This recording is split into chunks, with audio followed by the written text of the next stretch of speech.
viewers. So nice to have you back here with me today for a new blog post. And today we're going to be talking about securing your handmade journals with elastic and hardware. You all left such great comments on the ribbon-tied handmade journals and asked to see this section or this part. So I've been working on several journals. They're all in different states of being finished, so that I can show you some different steps and give you some ideas. And so we're going to get started with that right away. I want to thank you though for all your subscriptions, your comments, and your questions. We really appreciate it. We appreciate all your likes. So we're going to get started on this right away. The first thing I want to share with you is using elastics on your handmade journals. And so I created this journal for you. It was just a little soft-sided journal, and it's just sketchbook paper actually. And I used a technique. I wanted to explain to you how I created it first, and then we're going to talk about using the elastic to hold it together. So I created this by just buying this little journal at, I think it was at Michael's art store, and it was really inexpensive. I sanded the cover, and then I papered it with this paper. And you can actually see that I used this for Christmas paper wrapping at one time, and now I'm recycling it. I love document wrap.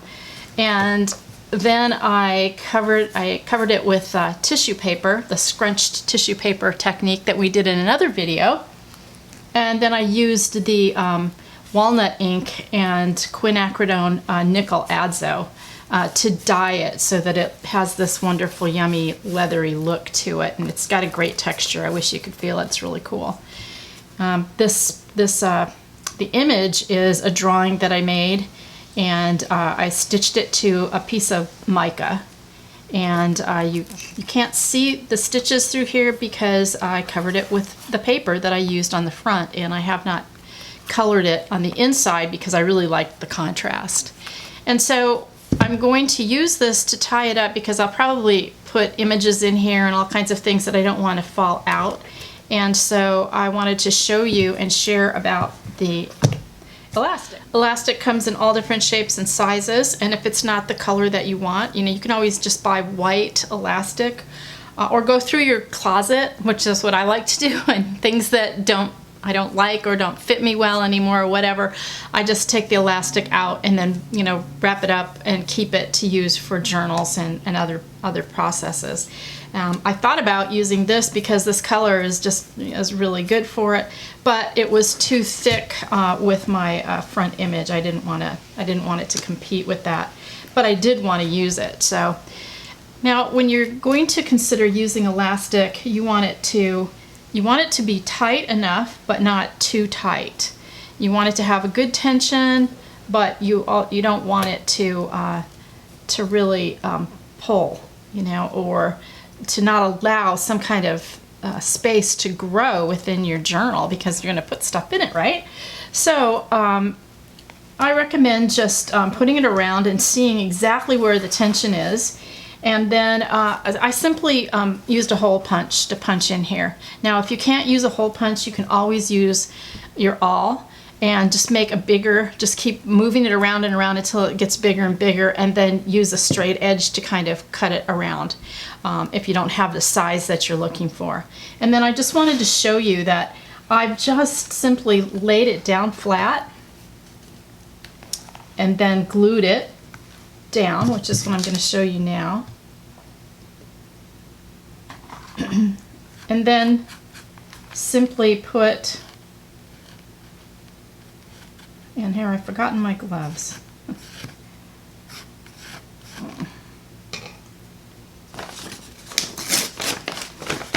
Just a piece of paper down.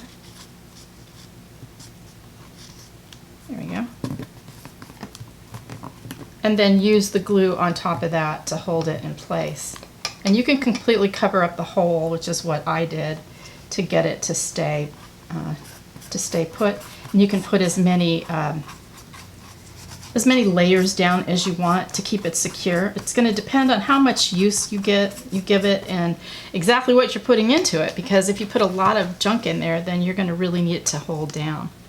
So, and now elastics can be used anywhere. You can put it on the front, you can put it on the side, wrap it around this way. I mean, you can have a lot of fun with elastic. You can stitch charms on it. So the sky's the limit. Just enjoy yourself. I wanted to talk to you about going to the hardware store and finding all kinds of fun things that you can use in your work. And I wanted to talk to you about washers because I think they're so cool. They're really fun to use. I just soaked this one in, it was an old washer, and I soaked it in a rust bath so it would get a little bit of rust, and then made a leather tie. And this is that Tyvek journal that I made that we filmed a while ago. So I haven't finished the pages or done anything to the pages yet, but I just created this leather tie, and all I did was, and I left this undone so you could see, and I ripped off the inside cover so you could see it. I stitched it with wax linen and then tied several little knots, and then this will get cut off, and I will just simply cover this over so you won't be able to see it. And of course the leather tie covers it, and I can glue it down if I want to, but I think I'm gonna just leave it like that. But I just love it. I think it looks really yummy. And this is just hand cut leather. If you had a rotary cutter and a mat, of course you can get a nice clean edge, but I love rustic looking and grungy kind of books, so it's perfect for me. Still talking about washers, I soaked this one. This one was galvanized, so it didn't rust, but it's got this great gray kind of color, and I'm going to stitch it to this book here and just leave the white stitches of the wax linen showing. And I'm using wax linen so that it doesn't shear off. If you use just thread, it will eventually just come apart, but wax linen will hold it much longer.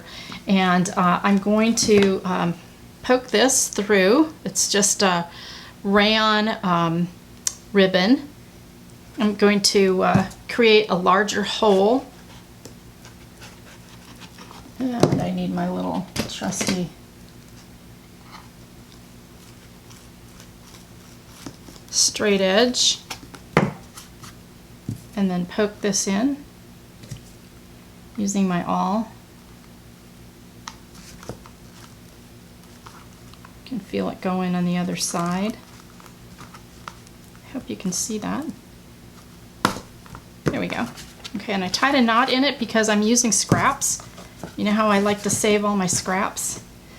And I'm going to tie another knot so that it doesn't go through.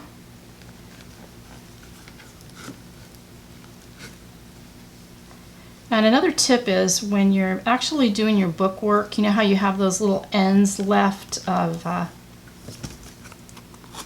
wax linen there, and then this can be glued down and patched, or you can just leave it that way.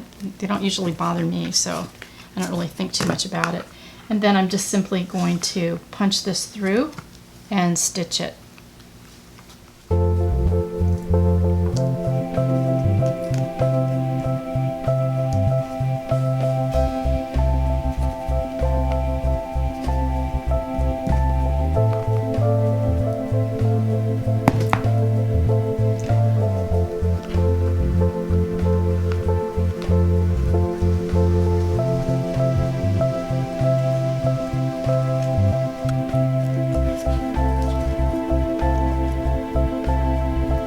So I finished my little folio, and it's going to have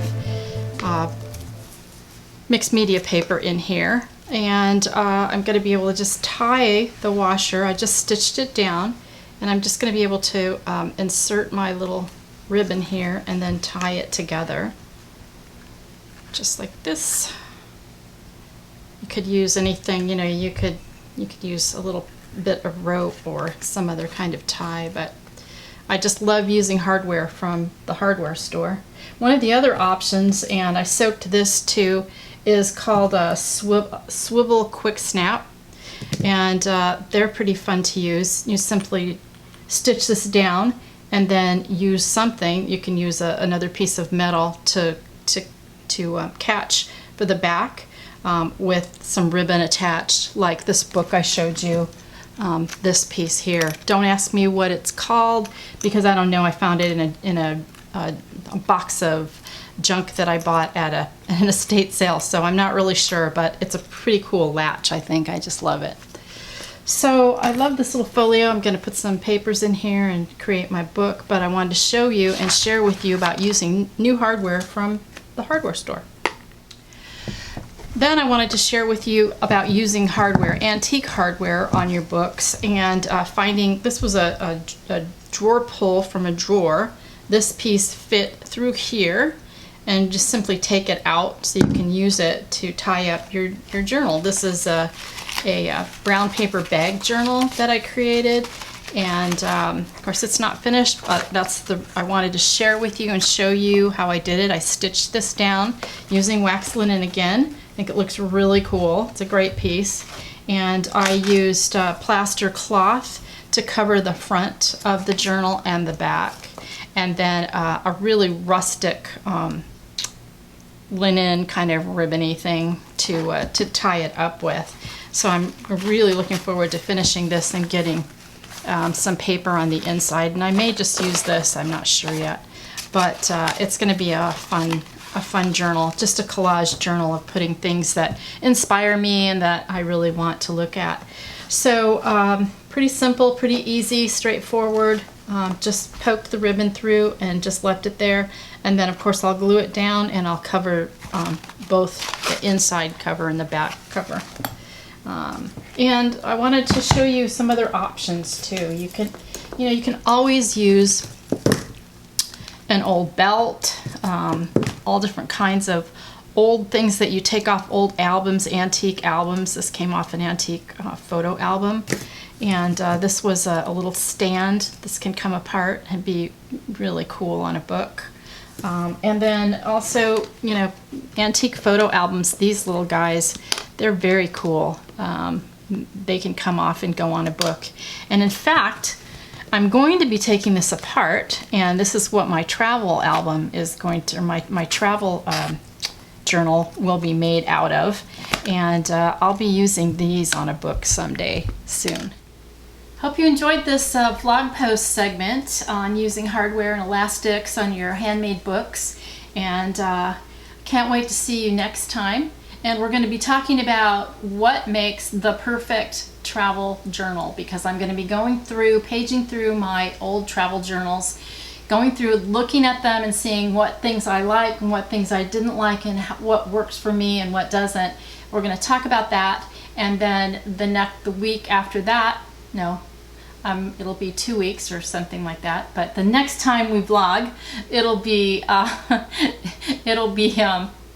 how to create my journal from an old album. And I know you have these laying around someplace, and you can get them relatively inexpensively. I think I paid like $4 for this one that was falling apart. So it's going to be really cool. So I can't wait to see you then. And thanks for stopping by, and ciao ciao.